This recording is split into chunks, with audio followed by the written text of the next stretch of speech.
오늘 스바냐 1장부터 3장까지의 말씀을 함께 보도록 하겠습니다. 다 읽진 않고 오늘 다룰 말씀의 핵심 구절들만 한번 같이 읽겠습니다.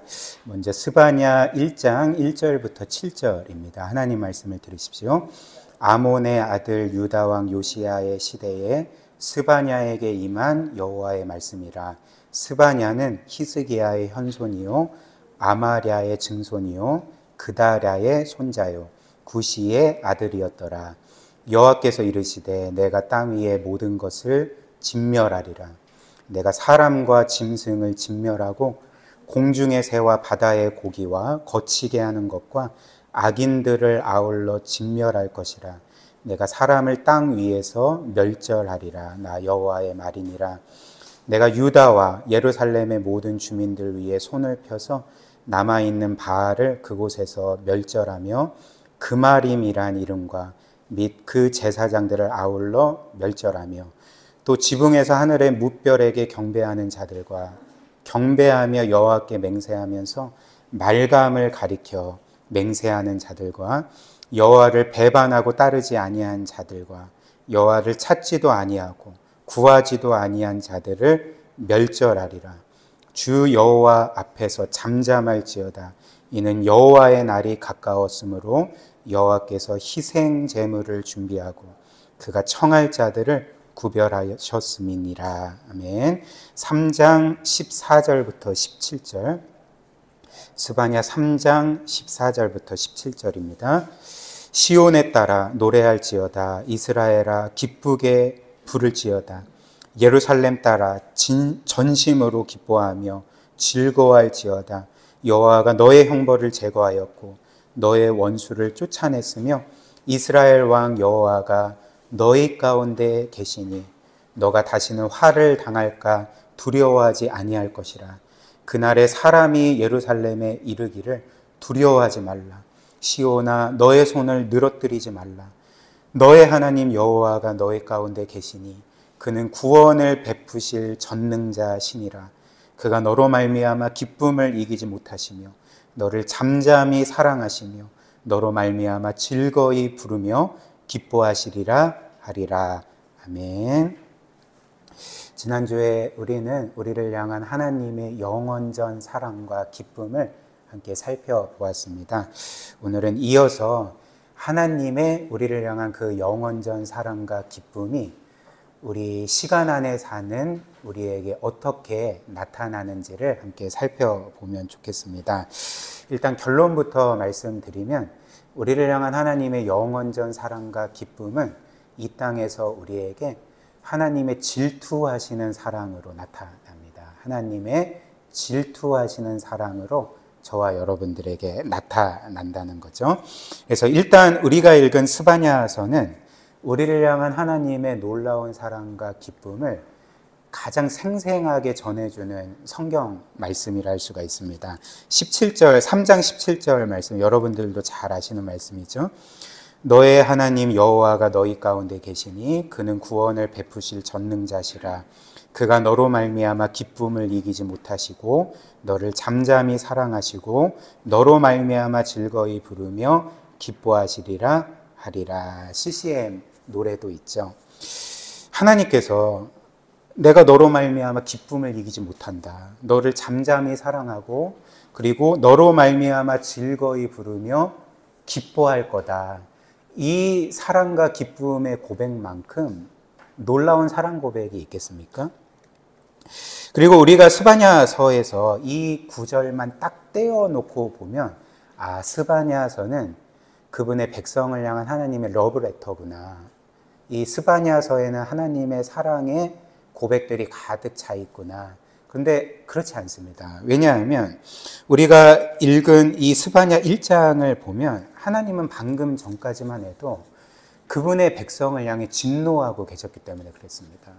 그분의 백성을 향해서 심판을, 그 무서운 심판을 경고하고 계시는 거죠. 그래서 우리가 읽은 스바냐 1장 2절부터 6절 보면 이제 이런 말씀이 나오죠. 제가 다시 읽어드리겠습니다. 여호와께서 이르시되 내가 땅 위에서 모든 것을 진멸하리라. 내가 사람과 짐승을 진멸하고 공중의 새와 바다의 고기와 거치게 하는 것과 악인들을 아울러 진멸할 것이라. 내가 사람을 땅 위에서 멸절하리라. 나 여호와의 말이니라. 내가 유다와 예루살렘의 모든 주민들 위에 손을 펴서 남아있는 바알을 그곳에서 멸절하고 그마림이란 이름과 및 그 제사장들을 아울러 멸절하고 또 지붕에서 하늘의 뭇별에게 경배하는 자들과 경배하며 여호와께 맹세하면서 말감을 가리켜, 여기서 말감은 이제 이스라엘이 우상 숭배하던 거짓 신 중에 하나입니다. 이를 가리켜 맹세하는 자들과 여호와를 배반하고 따르지 아니하는 자들과 여호와를 찾지도 아니하고 구하지도 아니하는 자들을 멸절하리라, 이렇게 말씀을 하시는 거죠. 그렇다면 하나님은 지금 왜 이렇게 진노하고 계시는가? 그리고 어떤 면에서 이렇게 무섭게 심판을 경고하고 계시는가? 그 이유가 뭘까? 우리가 지금 이 하나님의 진노와 심판의 경고를 이해하기 위해서는 이 스바냐서의 배경을 이해할 필요가 있습니다. 일단 이 스바냐서는 누가 기록했을까요? 당연히 선지자 스바냐가 기록했겠죠. 그래서 이 스바냐서는 선지자 스바냐가 하나님의 말씀을 받아 선포한 하나님의 말씀입니다. 그래서 1절 말씀 보시면 이렇게 배경을 설명하죠.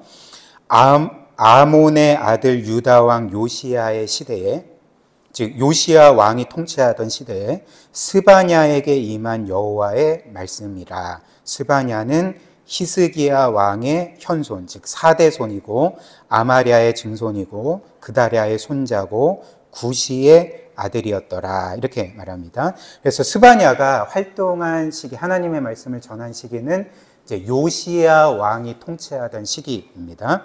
그리고 이 스바냐는 히스기야 왕의 4대 손, 즉 바꿔 말하면 히스기야 왕이 그의 증조 할아버지인 거죠. 그래서 스바냐는 선지자였지만 왕족에 속한 선지자였습니다. 그리고 요시야 왕도 이제 히스기야의 자손인데 똑같이 4대 손입니다. 그렇다면 이 스바냐와 요시야는 어떤 면에서 사촌지간인 거죠. 그리고 우리가 알다시피 이 요시야 왕은 어떤 왕이었습니까? 여러분들이 구약 성경을 보면 알겠지만 이 요시야 왕은 경건한 왕이었고요. 특별히 이스라엘을 영적으로 개혁한 왕이었습니다. 그렇다면 요시야 왕은 왜 유다를 영적으로 개혁하려고 했을까? 바꿔 말하면 당시의 유다가 영적으로 굉장히 쇠퇴해 있었기 때문에 그런 거죠. 그러니까 쇠퇴한 정도가 아니라 당시 유다는 영적으로 굉장히 타락한 상태에 있었습니다.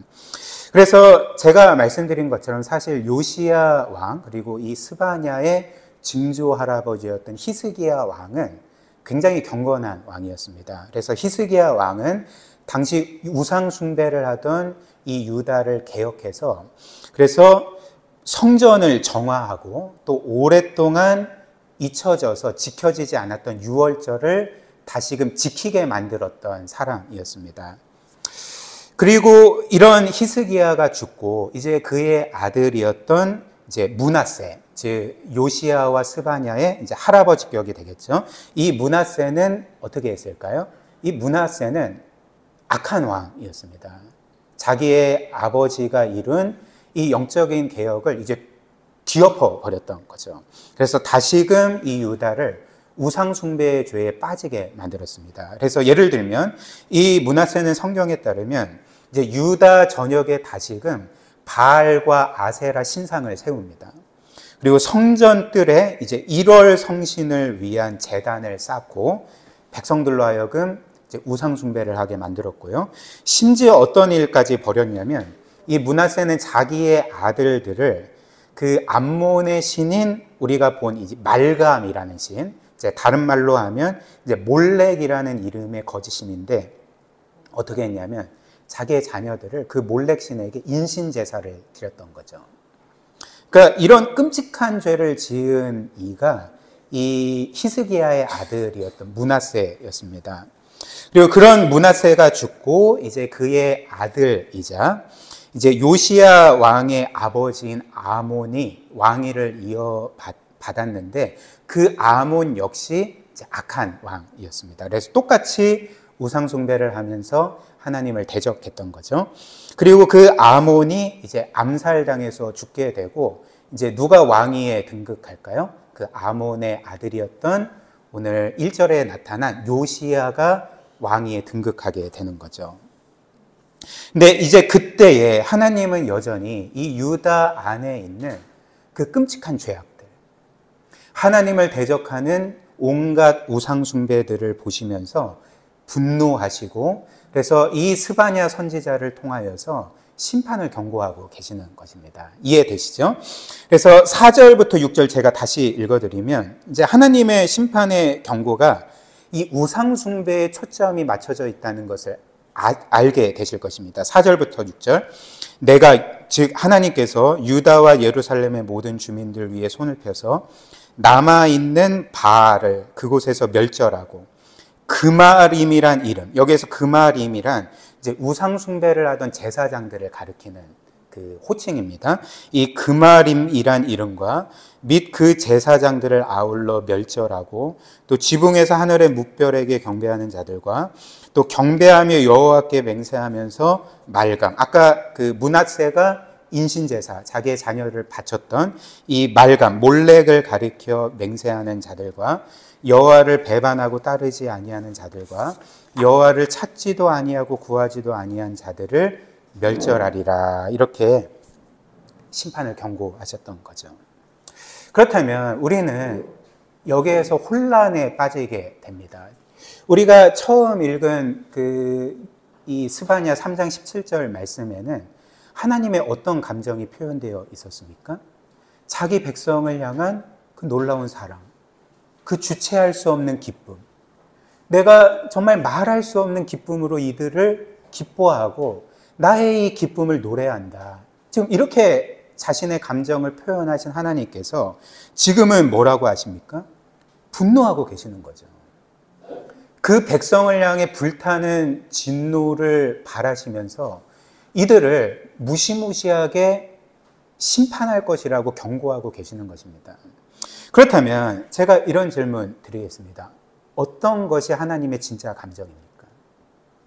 자기 백성을 향한 사랑과 기쁨이 그분의 진짜 감정입니까? 아니면 그 백성을 향한 그분의 진노가 그분의 진짜 감정일까요? 우리는 이 문제에 있어서 양자 선택의 방법을 취한다면 그것은 우리는 성경을 또 하나님의 감정을 오해하는 것이 될 것입니다. 만약에 하나님의 기쁨이 진짜 감정이 아니면 그분의 진노가 진짜 감정이야, 이런 생각을 한다면 우리는 사실 아직 사랑이 뭔지 모르는 사람들입니다. 보통 사람들은 이 사랑과 분노의 감정에 대해서 어떻게 생각할까요? 보통 사람들은 이 사랑과 분노를 상반된 감정이라고 생각을 합니다. 즉, 사랑하면 결코 분노하지 말아야 되고, 만약에 분노한다면 그것은 사랑이 아니라고 생각을 하는 거죠. 그러나 그렇지 않습니다. 한 사람을 진정으로 사랑하게 되면 거기에는 반드시 분노가 있다는 것을 아십니까? 즉, 한 사람을 진정으로 사랑하기 때문에 하는 분노가 모든 사람들에게 있다는 거죠. 그렇다면 내가 어떤 사람을 사랑하기 때문에 하는 분노가 무엇일까요? 여러분들이 아시다시피 그것은 내가 진정으로 사랑하는 사람이 있는데, 그게 나의 배우자든지 혹은 나의 자녀이든지 나의 사랑하는 친구이든지 내가 진짜 사랑하는 그 사람이 계속적으로 어떤 나쁜 행동과 습관으로 자기 자신을 파괴해가고, 그리고 나와의 이 사랑의 관계를 파괴하게 될 때에 우리는 그 사랑하는 사람을 향해서 분노를 표하게 됩니다. 이때 이 분노는 어떤 분노입니까? 내가 사랑하는 사람을 파괴하는 분노가 아니라 그 사람을 구원하기 위한 분노인 거죠.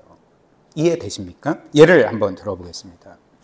이 세상 모든 부모는 자녀를 사랑하죠. 그래서 한 부모도 어떤 한 부모가 있고 그 부모는 자기의 자녀를 너무나도 사랑합니다.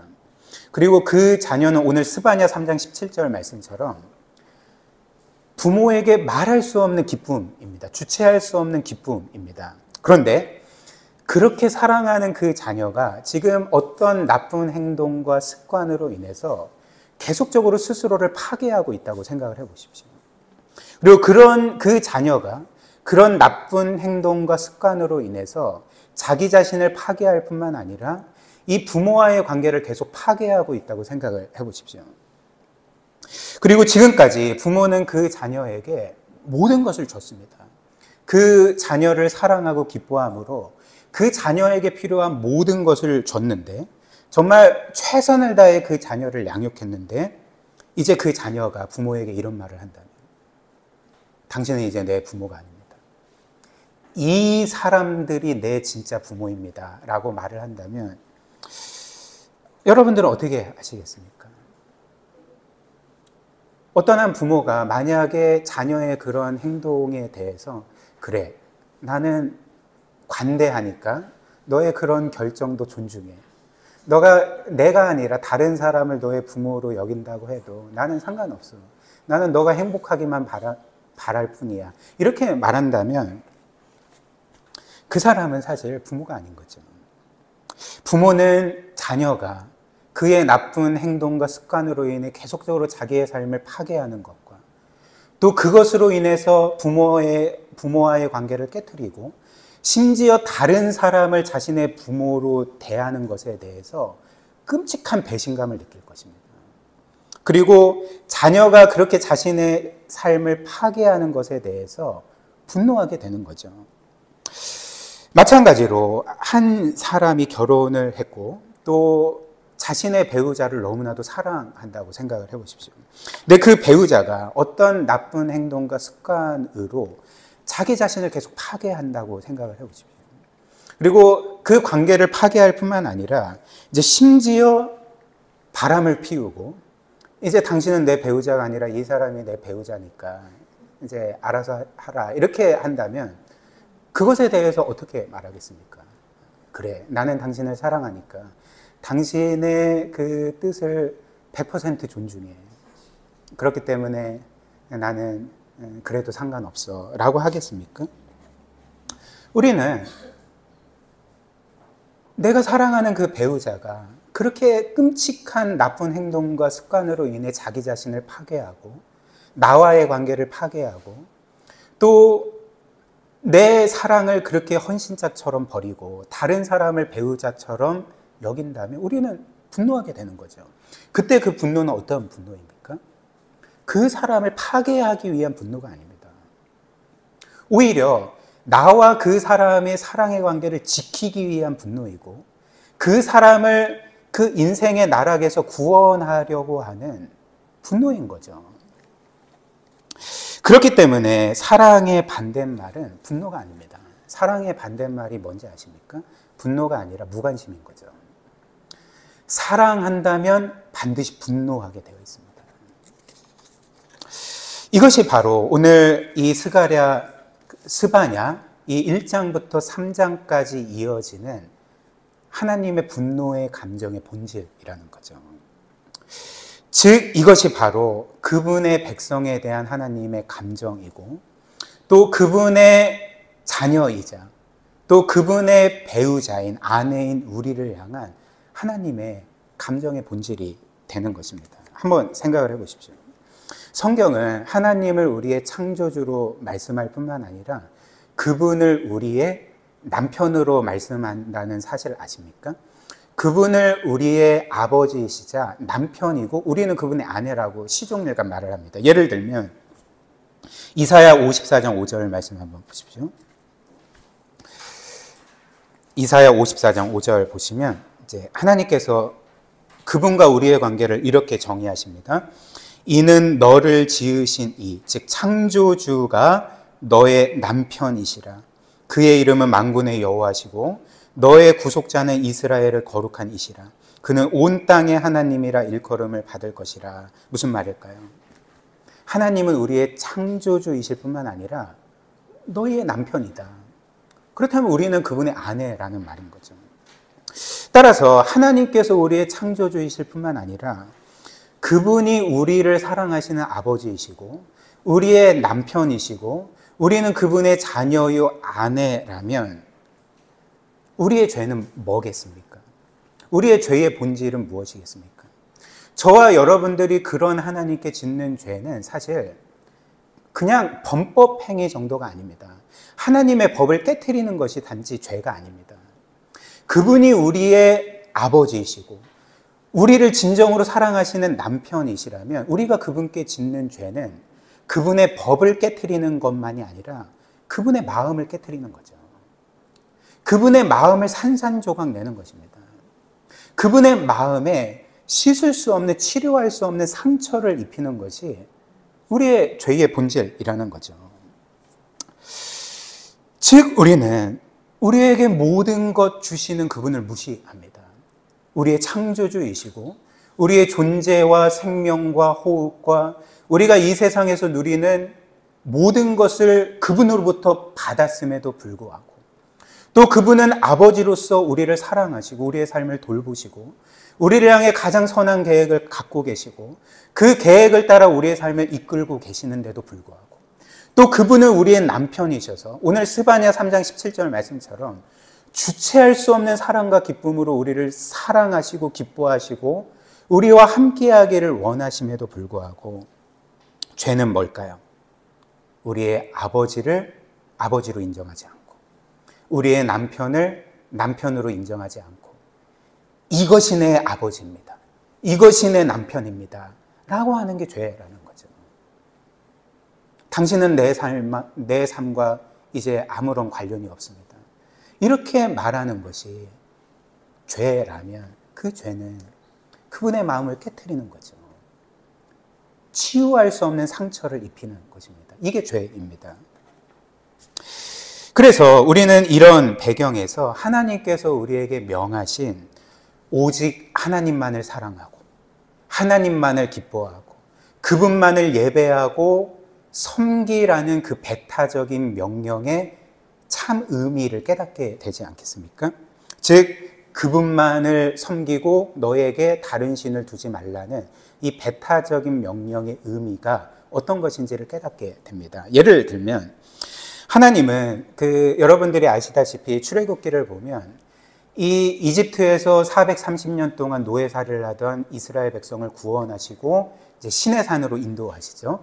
그리고 그 시내산에서 이제 그 이스라엘 백성이 하나님을 향해 지켜야 될 계명과 율법을 주십니다. 십계명을 주시는 거죠. 그래서 출애굽기 20장 1절부터 5절 보시면 이 십계명의 1계명 그리고 2계명이 이렇게 기록되어 있습니다. 한번 보십시오. 1절 하나님이 이 모든 말씀으로 말씀하여 이르시되 나는 너를 애굽 땅 종되었던 집에서 인도하여 낸 너의 하나님 여호와니라. 너는 나 외에 다른 신들을 너에게 두지 말라.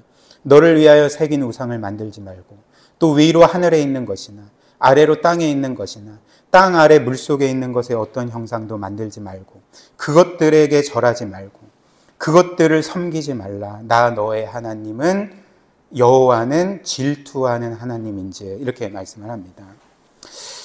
물론 이 말씀처럼 너는 나만을 신으로 여겨야 된다. 나만을 예배하고 섬겨야 된다. 나만을 사랑하고 기뻐해야 되고 나 외에 다른 신을 너에게 두지 말아야 된다라는 이 말씀이 이 세상 사람들에게는 뭔가 굉장히 배타적이고 편협하고 어떤 면에서 종교적인 박해로 들릴 수도 있을 것입니다. 왜냐하면 나에게 종교의 자유가 있는데 이 세상에 하나님만 신인가? 이 세상에 많은 신들이 있고 나에게 종교적인 선택의 자유가 있다면 나는 하나님 외에 다른 신을 선택할 수 있는데 왜 그걸로 뭐라고 하는가? 이제 이렇게 할 수 있지 않겠습니까?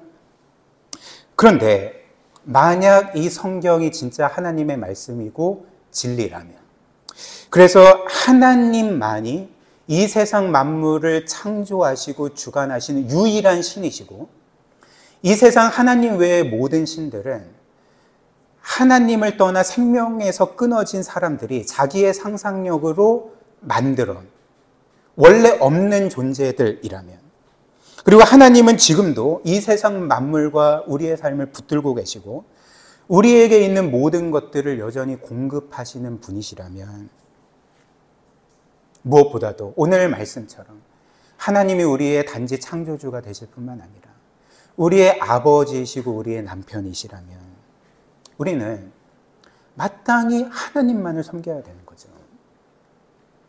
우리에게는 다른 신이 있어서는 안 됩니다. 우리는 하나님만을 사랑하고 기뻐하고 영화롭게 하는 것이 마땅하다는 거죠. 그래서 하나님은 오직 우리가 그분만을 섬기고 다른 신들을 섬기지 말아야 될 그 근거를 뭐라고 말씀하시는지 아십니까? 우리가 본 출애굽기 20장 5절 말씀 보면 그 이유를 이렇게 말씀하시는 거죠. 나 너의 하나님 여호와는 질투하는 하나님이다. 질투하는 하나님이다.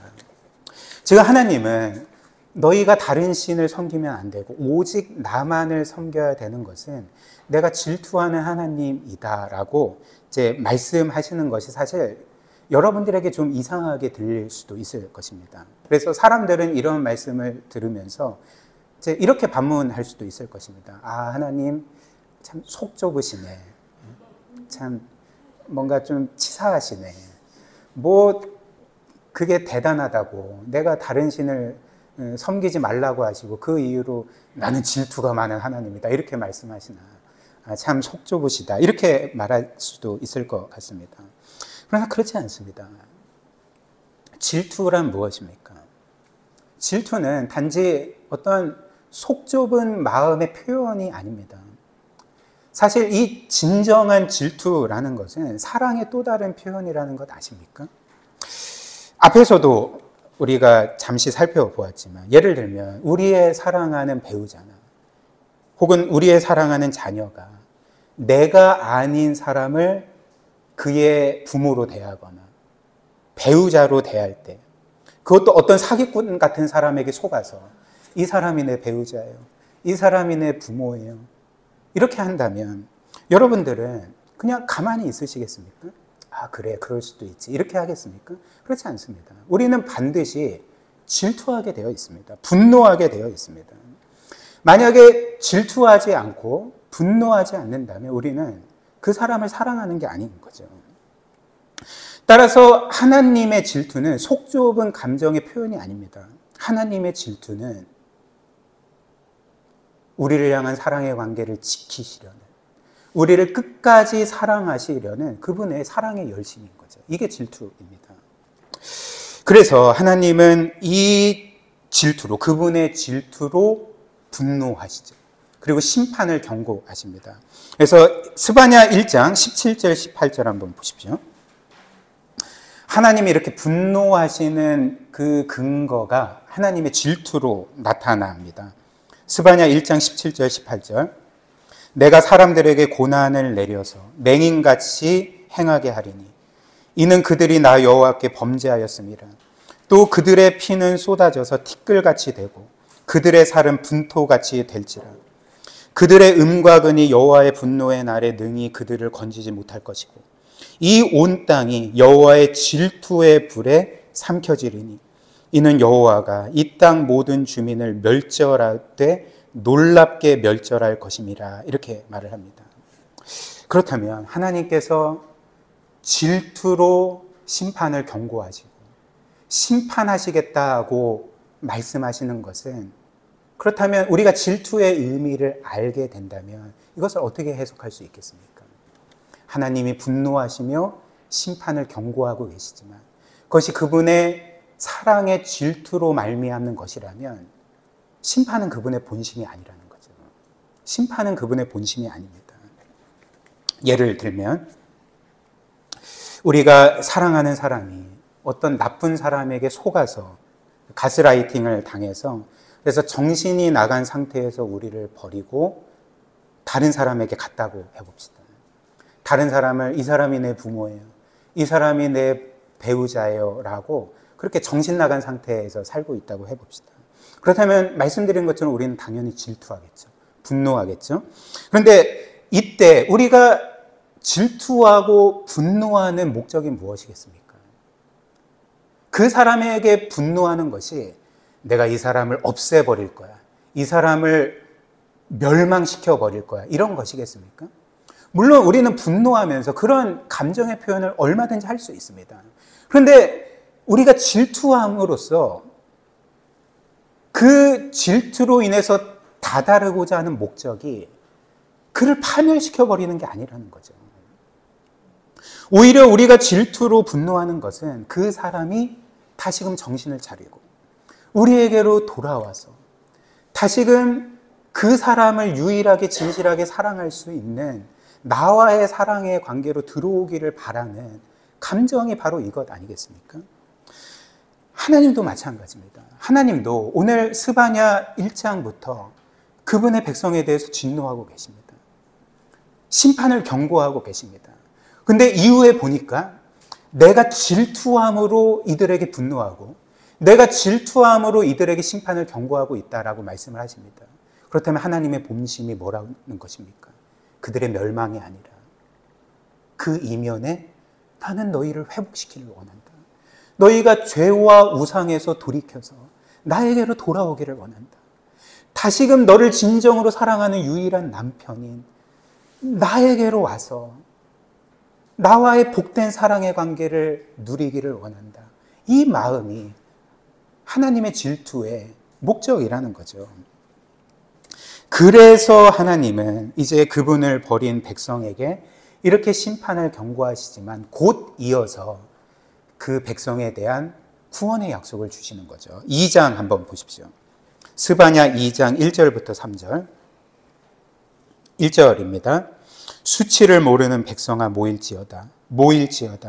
명령이 즉 심판의 명령이 시행되어서 날이 겨같이 지나가기 전, 여호와의 진노가 너희에게 내리기 전, 여호와의 분노의 날이 너희에게 이르기 전에 그리할지어다. 즉 나에게로 돌아오라, 이런 말씀이죠. 여호와의 규례를 지키는 세상의 모든 겸손한 자들아, 너희는 여호와를 찾으라. 공의와 겸손을 구하라. 너희가 혹시 여호와의 분노의 날에 숨김을 구원을 얻으리라. 이렇게 말씀을 하는 거죠. 하나님의 본심은 파멸이 아닙니다. 하나님의 본심은 그분의 사랑하는 백성이 그분께로 돌아와서 그 남편께로 돌아와서 다시금 참된 사랑과 생명을 누리는 것이 바로 하나님의 이 질투의 목적이라는 거죠. 그리고 이는 하나님께서 에스겔에게 주신 말씀이기도 합니다. 에스겔 33장 11절, 우리 이건 같이 한번 읽어볼까요? 에스겔 33장 11절 말씀 우리 함께 읽겠습니다. 시작. 너는 그들에게 말하라. 주 여호와의 말씀이니라. 나의 삶을 두고 맹세하노니 나는 악인이 죽는 것을 기뻐하지 아니하고 악인이 그의 길에서 돌이켜 떠나 사는 것을 기뻐하노라. 이스라엘 족속아 돌이키고 돌이키라. 너희 악한 길에서 떠나라. 어찌 죽고자 하느냐 하셨다라. 에스겔도 33장 이전까지는 하나님이 그분의 백성에 대해 어떤 감정을 토해내는지 아십니까? 진노입니다. 심판에 대한 경고입니다. 요즘에 우리 예은이가 계속 성경 통독하고 있는데 아마 거의 이제 구약 다 읽은 것 같아요. 근데 과거에는, 예은이의 말에 따르면 과거에는 구약 성경은 하나님의 진노와 심판으로 가득 차 있는 것으로 생각을 했는데 주의 깊게 보니까 그게 아니라는 거죠. 물론 분노를 터뜨리시고 심판을 경고하시지만 그 심판의 경고 곧바로 이어지는 것은 늘 하나님의 사랑인 거죠. 기쁨인 거죠. 구원인 거죠. 에스겔도 마찬가지입니다. 33장 이전까지 그 죄로 인해서 하나님을 버리고 우상 숭배를 하고 그 남편의 신분을 배신한 이스라엘 백성에게 분노하시고 심판을 경고하시다가 그분의 본심을 숨기실 수가 없는 거죠. 나는 죄인이 죽기를 원하지 않는다. 도리어 죄에서 돌이켜 회개해서 나에게 돌아와서 구원받기를 원한다. 왜 죽고자 하느냐? 살아라 라고 말씀을 하시는 거죠. 심지어 뭐라고 말씀하십니까? 내 삶을 두고 맹세한다. 내 생명을 걸고 맹세한다. 나는 죄인이 죽는 것을 기뻐하지 않고 너희가 죄에서 돌이켜 구원받기를 원한다. 이게 내 본심이다. 이런 이유로 하나님은 이제 그분을 버리고 우상 숭배한 유다 백성을 구원하시겠다고 약속하셨을 뿐만 아니라 이제 그 백성을 괴롭히는 다른 이방 나라와 민족에 대해서 이런 경고를 하고 계십니다. 스바냐 2장 8절부터 10절 보시면 이런 말씀이 있죠. 내가 모압의 비방과 암몬 자손의 조롱하는 말을 들었나니 그들이 내 백성 즉 이스라엘 이 백성을 비방하고 자기들의 경계에 대하여 교만하였느니라. 그러므로 만군의 여호와 이스라엘의 하나님이 말하노라. 내가 나의 삶을 두고 맹세하노니 즉 생명을 거신다는 거죠. 장차 모압은 소돔 같으며 암몬 자손은 고모라 같을 것이라. 찔레가 나며 소금 구덩이가 되고 영원히 황폐하리니 내 백성의 남은 자들이 그들을 노락하며 나의 남은 백성이 그것을 기업으로 얻을 것이라. 그들이 이런 일을 당할 것은 그들이 만군의 여호와의 백성을 회방하고 교만하여 졌음이라. 이해되십니까? 지금 하나님은 분노하시고 심판을 경고하신 이 유다 백성을 뭐라고 부르십니까? 여전히 내 백성이다라고 부르시는 거죠. 그리고 심지어 그 유다 백성을 당시에 괴롭히던 이방 나라와 민족에 대해서 뭐라고 말씀하시냐면 너가 내 백성을 건드려? 너가 내 백성을 괴롭혀? 너희가 내 백성을 괴롭히기 때문에 나는 너희를 가만두지 않을 거다. 나는 너희를 심판할 거고 너희의 소나기에서 내 백성을 구원할 거다. 지금 이런 말씀을 하시는 거죠. 근데 이상하지 않습니까? 한번 생각을 해보십시오. 지금 이 유다 백성은 그들을 사랑하시는 그들의 남편인 여호와 하나님을 배신했습니다.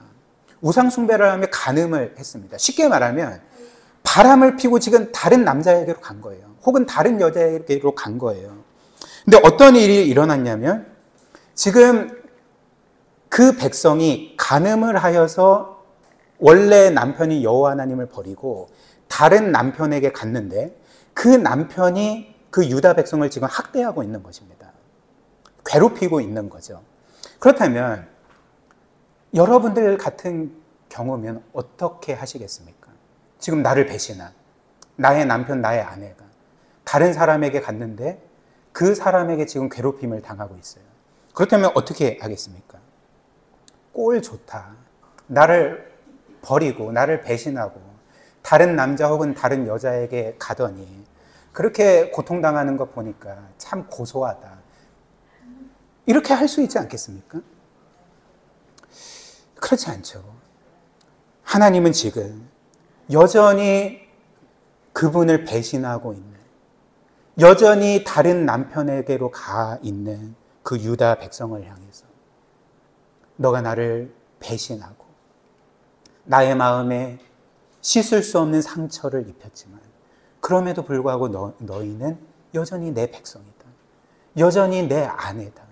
그렇기 때문에 나는 너희를 괴롭히는 자들을 가만두지 않고 나는 너희를 반드시 구원할 거다. 지금 이렇게 말씀하고 계시는 거죠. 그리고 이제 하나님은 그분을 배신한 그 백성을 향한 그분의 본심을 드러내십니다. 이제 스바냐 3장으로 넘어가서 우리가 읽은 이 말씀, 우리 3장 14절부터 17절 한번 읽어보겠습니다. 스바냐 3장 14절부터 17절 우리 같이 읽겠습니다. 시작. 시온에 따라 노래할지어다. 이스라엘아 기쁘게 부를지어다. 예루살렘 따라 전심으로 기뻐하고 즐거워할지어다. 여호와가 내 형벌을 제거하였고 내 원수를 쫓아냈으며 이스라엘 왕 여호와가 내 가운데 계시니 내가 다시는 화를 당할까 두려워하지 아니할 것이라. 그날에 사람이 예루살렘에 이르기를 두려워하지 말라. 시온아 내 손을 늘어뜨리지 말라. 너의 하나님 여호와가 너희 가운데 계시니 그는 구원을 베푸실 전능자이시라. 그가 너로 말미암아 기쁨을 이기지 못하시며 너를 잠잠히 사랑하시며 너로 말미암아 즐거이 부르며 기뻐하시리라 하리라. 아멘. 특별히 하나님은 이 백성에게 이렇게 말씀하십니다. 15절 말씀에 내가 너희가 받을 형벌을 제거했다. 너희에게는 더 이상 형벌이 없다. 너희는 파멸당하지 않을 거다. 오히려 나는 너희를 영원히 사랑하고 기뻐할 거다. 이렇게 말씀을 하십니다. 여기에서 하나님께서 내가 너희가 받을 형벌을 제거했다라고 하신 말씀의 의미가 무엇이겠습니까? 유다 백성은 원래 하나님을 배신하고 우상 숭배를 하여서 그 죄 때문에 하나님께 형벌을 받아야 하지만, 그러나 하나님은 친히 그들이 받을 형벌을 제거하셨다는 거죠. 그렇기 때문에 이제는 이 유다 백성, 그분의 백성이 형벌을 받지 않아도 된다는 것입니다. 그리고 이렇게 너희가 받을 형벌을 내가 제거했다라는 것은 그 유다 백성에게만 주어진 약속이 아니라 이제 우리에게도 주어진 약속이겠죠. 우리에게도 우리가 받을 형벌을 하나님이 제거하셨습니다. 그렇다면 이제 우리는 여기에서 이런 질문을 할 수 있지 않겠습니까? 하나님께서 그분을 배신한 이 유다 백성이 받아야 될 형벌을 제거하셨다면, 그렇다면 그 형벌은 도대체 어디로 갔는가? 그 형벌은 도대체 어디로 갔는가? 또 우리가 만약에 구원받았다면 우리가 받아야 될 형벌이 제거된 것인데, 그렇다면 우리가 원래 받아야 될 형벌은 어디로 갔는가? 이제 이런 질문을 할 수가 있는 거죠. 왜냐하면 사실 하나님은 오늘 말씀처럼 우리를 사랑하시고 기뻐하시고 또 우리를 구원하시는 분이시지만, 동시에 그분은 사실 무한히 공의로운 왕이시기 때문에 그렇습니다. 즉 그분이 무한히 공의로운 왕이시고 우주를 공의로 통치하신다는 것은 그분은 반드시 이 세상의 죄를 처벌하셔서 이 우주적인 공의를 세우셔야 한다는 것을 의미하는 거죠. 그렇기 때문에 이런 이유로 죄인이 받아야 될 형벌은 사실 사라질 수 있는 것이 아닙니다. 하나님이 그 형벌을 제거하셨다고 하지만 그 형벌이 그냥 공중에서 사라져 버릴 수 있는 것이 아닌 거죠. 반드시 죄에 대한 형벌이 집행되어야 합니다. 그렇다면 하나님은 우리가 받아야 될 형벌을 어떻게 제거하실 수가 있었겠습니까? 방법은 단 하나인 거죠. 우리가 받을 형벌이 공중에서 사라져 버린 것이 아니라 우리의 형벌이 제거되기 위해서 하나님께서 취해야 될 유일한 방법은 우리가 받아야 될 형벌을 누군가가 대신 받게 하는 거죠. 누군가가 대신 받게 하는 거죠. 사랑하는 여러분, 우리 하나님께서 이 일을 위해서 하신 일이 무엇인지 아십니까?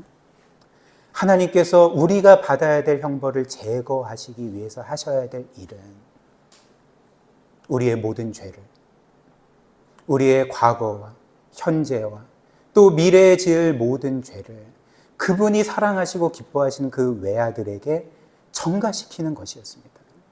그래서 원래 우리가 죄인의 자리에 서야 되고 정죄의 자리에 서야 되고 그 자리에서 형벌을 받아야 했지만, 하나님께서는 우리가 받을 형벌을 그 아들에게 쏟아 부으심으로써, 우리 대신 그 아들을 십자가에 못 박으심으로써 그 형벌을 제거하셨던 거죠. 이사야 53장을 보십시오. 이사야 53장 4절부터 6절에 이런 말씀이 있죠. 그는, 즉 예수 그리스도는 실로 우리의 질고를 지고 우리의 슬픔을 당하였거든 우리는 생각하기를 그는 징벌을 받아 하나님께 맞으며 고난을 당한다 하였노라. 당시 사람들은 그리스도께서 십자가에 못 박힌 것을 보면서, 그래 저 사람은 뭔가 죄를 지었기 때문에 하나님께 형벌을 받는 거지, 끔찍한 죄를 지었기 때문에 저런 형벌을 받는 것일 거야, 이렇게 생각을 했다는 거죠. 그러나 진실은 무엇입니까? 5절, 그가 찔림은 그의 허물이 아니라 우리의 허물 때문이고 그가 상함은 우리의 죄악 때문이라. 그가 징계를 받음으로 우리는 평화를 누리고 그가 채찍에 맞음으로 우리는 나음을 받았도다. 우리는 다 양 같아서 그릇 행하여 각기 제 길로 갔거늘 여호와께서는 우리 모두의 죄악을 그에게, 그분의 외아들에게 담당시키셨도다. 이렇게 말씀을 하는 거죠.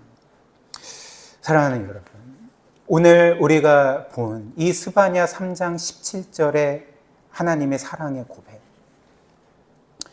영원 전부터 하나님께서 우리를 사랑하시고 기뻐하셨다는 사랑의 고백, 그가 너로 말미암아 기쁨을 이기지 못하시고 너희를 잠잠히 사랑하시고 너로 말미암아 즐거이 부르며 기뻐하시리라 기뻐하리라는 이 말씀이 사실 영원 전부터 성부께서 그 아들을 향해 부르신 찬양인 것을 아십니까? 노래인 것을 아십니까? 성부는 영원 전부터 이 성자를 이처럼 사랑하시고 기뻐하셨습니다. 주체할 수 없는 사랑과 기쁨으로 그 성자를 사랑하셨고, 내가 너로 말미암아 즐거이 부르며 기뻐하리라 하는 이 찬양을 영원토록 그분의 아들을 향해서 부르셨습니다.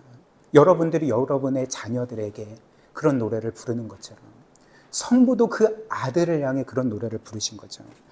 그래서 예수께서 이런 말씀하신 것 아십니까? 요한복음 17장 24절 보면, 아버지여 내게 주신 자도 나 있는 곳에 나와 함께 있어 아버지께서 창세전부터 나를 사랑하심으로 내게 주신 나의 영광을 그들로 보게 하시기를 원하옵나이다. 성자께서는 분명히 말씀하셨습니다. 아버지여, 아버지께서 창세전부터 나를 사랑하시지 않았습니까? 그러나 그토록 사랑하시고 기뻐하시던 그 외아들을 성부께서는 어떻게 하셨습니까? 우리를 구원하시기 위해서 그 아들을 우리 대신 형벌의 자리에 세우시고, 우리가 받아야 될 그 하나님의 공의로운 모든 진노와 심판을 그 아들에게로 쏟아 부으셔서 우리의 형벌을 제거하신 거죠. 우리의 형벌을 영원토록 제거하신 것입니다. 그래서 그 대신 우리가 받게 된 것이 무엇입니까? 오늘 스바냐 3장 17절의 복을 우리가 받게 된 거죠. 성부의 영원한 사랑과 기쁨의 대상이신 성자께서 십자가 위에서 그 아버지의 사랑과 기쁨을 완전히 잃어버리심으로써 도리어 하나님의 영원한 진노의 대상이었던 우리가 그 하나님께 영원히 사랑받고 영원히 기뻐하심을 받는 그 자녀들로 받아들여진 것이 바로 오로지 그리스도께서 우리를 위해 행하신 일 때문이라는 것입니다. 마지막으로 적용을 하고 오늘 말씀을 마무리하려고 합니다. 우리가 이 말씀의 의미를 진정으로 깨닫게 될 때 우리는 우리의 죄와 또 우리가 지켜야 될 하나님의 계명과 또 우리 자신의 정체성을 보는 그 시각 자체가 완전히 바뀌어서 우리는 새로운 삶을 살아가게 됩니다. 그래서 하나하나씩 우리가 짧게 보도록 하겠습니다. 첫 번째로, 우리가 이 말씀을 진정으로 깨닫게 되면 우리는 죄를 보는 시각이 완전히 변화되게 됩니다. 죄를 보는 시각이, 우리의 시각이 완전히 바뀌게 됩니다. 예를 들면 저와 여러분들은 과거에 우리의 죄를 어떤 것으로만 이해했습니까? 보통 사람들은 이 죄를 단지 하나님의 법을 깨트리는 것으로만 생각을 했습니다. 저도 그렇고 여러분들도 그럴 것입니다. 근데 오늘 이 말씀처럼 우리가 우리를 향한 하나님의 그 놀라운 사랑과 기쁨을 진정으로 깨닫고 믿는다면 이제 우리에게는 죄는 하나님의 법을 깨트리는 행위가 아닙니다. 앞서 말씀드린 것처럼 우리의 죄는 우리를 사랑하시고 기뻐하시는 하나님의 마음을 깨트리는 것이 되는 거죠. 따라서 이제 우리는 우리가 죄를 지어야 될 이유도, 짓지 말아야 될 이유도 완전히 바뀌게 되는 거죠. 과거에 우리는 왜 죄를 짓지 않으려고 했습니까? 보통은 형벌의 두려움인 거죠. 죄를 지으면 내 인생에 뭔가 나쁜 일이 일어날까 봐, 혹은 하나님께 벌을 받을까 봐 나는 죄를 짓지 말아야 돼, 이렇게 생각을 했습니다. 그러나 우리가 우리를 사랑하시는 하나님의 사랑과 기쁨을 진정으로 이해하고 깨닫는다면 이제 우리는 우리가 죄를 짓지 말아야 될 이유가 완전히 바뀌게 되는 거죠. 형벌의 두려움? 그게 아닙니다. 우리는 그리스도 안에 있기 때문에 결코 정죄함이 없습니다. 그리스도 안에서 우리의 형벌은 완전히 제거되었습니다. 그렇다면 우리가 죄를 짓지 말아야 될 유일한 이유가 뭘까요? 우리를 사랑하시는 그 하나님을 사랑하기 때문에, 우리를 기뻐하시는 그 하나님의 마음의 기쁨이 되기 위해서, 또 우리를 사랑하시는 우리의 영혼이 죄로 인해서 파괴되기 때문에 그것을 지키기 위해서 우리는 이제 죄를 짓지 않기를 원하게 되고 그 죄와 싸우게 되는 것입니다. 이게 첫 번째 적용입니다. 그 다음 두 번째로, 우리는 오늘 이 말씀을 깨닫게 되면, 하나님의 놀라운 사랑과 기쁨을 깨닫게 되면 이제 우리에게 주신 하나님의 계명을 보는 우리의 시각도 완전히 바뀌게 됩니다.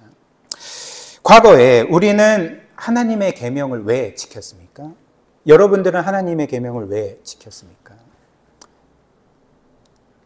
하나님의 계명을 범하면 벌을 받기 때문에, 혹은 하나님의 계명을 지키면 내가 원하는 것을 하나님으로부터 요구할 수 있기 때문에, 얻어낼 수 있기 때문에, 보통 이 두 가지 이유 아니겠습니까?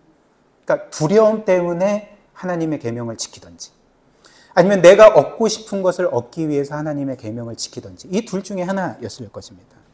그러나 우리를 향한 하나님의 사랑과 기쁨을 깨닫게 되면 우리는 두려움 때문에 하나님의 계명을 지키는 것도 아니고, 우리에게 필요한 뭔가를 얻어내기 위해서 하나님의 계명을 지키지 않습니다. 왜냐하면 이미 우리에게는 그리스도 안에서 모든 것이 주어졌는데 뭘 얻으려고 하나님의 계명을 지키겠습니까? 도리어 우리가 계명을 지키는 것은 그분이 우리에게 주신 사랑과 기쁨 때문에 감사함으로, 그분의 마음의 기쁨이 되고자, 그분의 뜻을 이루고자 하는 마음으로 우리는 하나님의 계명을 지켜가게 되는 것입니다. 그래서 이 기쁨은 이 계명은 더 이상 우리에게 무거운 짐이 되는 게 아닌 거죠. 이 계명은 우리에게 이제는 기쁨이 되는 것입니다. 나를 사랑하신 하나님의 뜻이기 때문에 우리는 기쁨으로 이 계명을 지킬 수 있게 됩니다. 마지막 세 번째로, 오늘 이 말씀은 첫 번째로 우리의 죄에 대한 시각, 또 하나님의 계명에 대한 시각을 바꿀 뿐만 아니라 이제 우리 자신을 바라보는 우리의 정체성에 대한 시각도 완전히 바꾸게 됩니다. 오늘 이 말씀이 결국 우리에게 알려주는 우리의 정체성이 무엇입니까? 오늘 이 성경이 여러분들에게 너는 이런 존재다라고 말씀하시는 그것이 무엇입니까? 우리는 물론 오늘 말씀에 따르면 우리 모두는 우리의 진정한 남편이신 하나님을 배신했던 자들이었습니다.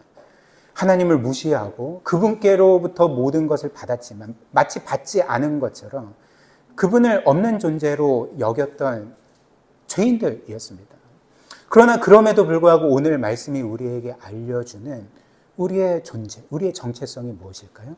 하나님께서 그런 우리를 사랑하셨다는 것, 그런 우리를 기뻐하셨다는 것, 그것도 주체할 수 없는 사랑으로 영원 전부터 기뻐하셨고 영원까지 기뻐하신다는 것, 이것이 오늘 성경이 우리에게 알려주는 정체성이 아니겠습니까? 그렇기 때문에 한번 생각을 해보십시오. 이 우주에서 이런 우리만큼 귀한 존재가 있습니까? 이 우주에서, 이 세상에서 이런 우리만큼 영광스럽고 존귀한 존재가 있습니까? 우주에서 가장 중요한 분이 우리를 이처럼 사랑하시고 기뻐하시고 우리를 향해서 너는 아름답다, 너는 완전하다, 너는 영광스럽다 말씀해 주신다면 우리만큼 귀한 존재가 어디 있겠습니까? 이를 우리가 굳게 믿을 때 우리는 더 이상 이 세상의 평가나 사람들의 평가나 심지어 우리가 우리 자신에 대해서 내리는 평가에 의해서 우리 자신을 판단하지 않게 될 것입니다. 우리 자신의 인생의 의미와 가치를 판단하고 판결을 내리지 않게 됩니다. 오히려 우리는 그리스도 안에서 우리가 이렇게 존귀하고 또 영광스럽고 하나님께 사랑받는 자들임을 기억하면서 이제는 나의 삶의 의미와 가치를 이 세상과 사람들에게 끊임없이 입증하려고 하는 그 끝없이 피곤한 삶이 아니라 도리어 이제 우리는 됐다. 나는 그리스도 안에서 완전한 자로 인정받았는데, 영광스러운 자로 인정받았는데 이제 나의 삶의 목적은 나를 입증하는 게 아니라 이 영광의 하나님을 이 세상과 사람들에게 입증하는 거다. 이것을 기억하며 살게 될 것입니다. 저와 여러분들이 이런 믿음의 복된 삶, 이 평강의 삶을 평생 사시기를 주님의 이름으로 축복합니다.